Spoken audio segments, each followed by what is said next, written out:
Another option would be snaring or snaring kits.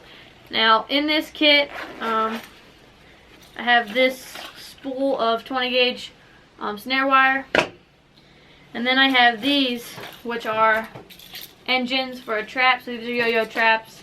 If you guys haven't seen these before, the way they work is you tie them or set them to a tree or a limb. You take your string. This has a spool. You set it to the amount that you want. You set your trigger. You take your snare wire. You would attach it to the swivel. Set your snare up. And then you would have this. And then once the animal goes through and gets caught, this trigger releases. And then it would bring, set the snare, tighten on the animal's neck, and hopefully kill it. These are great. You can buy them online. They're about 12 bucks for 4 of them. That's how many I keep in my bag, 4 plus the snare wire. You can also use them for fishing.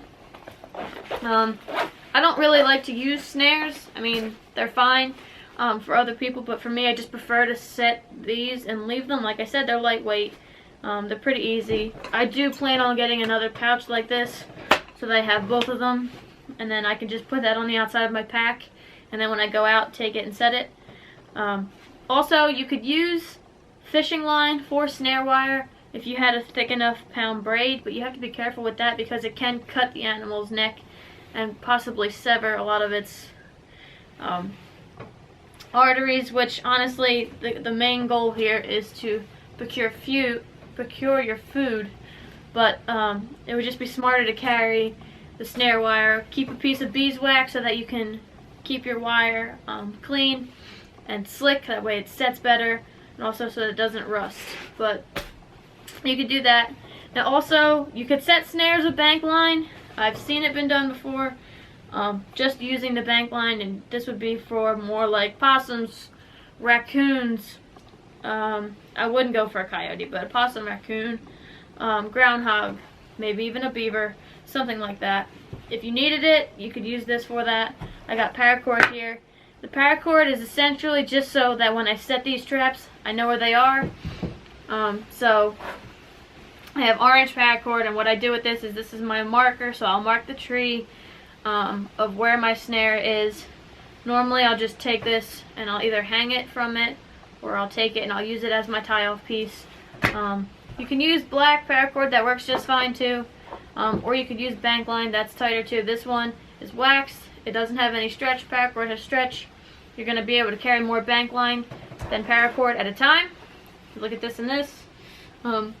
This is, I think, 200 feet, 100 foot of paracord. And this is, I don't know, I'll put a little thing up here to tell you how much this spool carries, but it's amazing the difference. You can carry either or.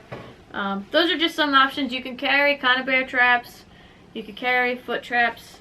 It all depends on where you're from, how much weight you want to carry, if you have a license for it, or if you have the means to check your local laws and regulations and things like that. But those are just some options. I don't like to go too far into it. Snaring, along with this, it's pretty simple, pretty self-explanatory. Other things that I carry are Spam is a good bait to use. The tuna for possums. I know possums are pretty hard to kill, but possums and raccoons love fish. So the tuna flavored, Spam, the fishy Spam, those types of things work great for those animals. Also, peanut butter. You can keep a small jar of peanut butter in your kit, or you could buy like the packets of Skippies, the little single serving ones, or for campers they have them in the little sealed plastic bags. You guys know what I'm talking about. Just carry them in your kit. I could put them in a pouch or in somewhere. You're going to want to be careful because they have scent to them.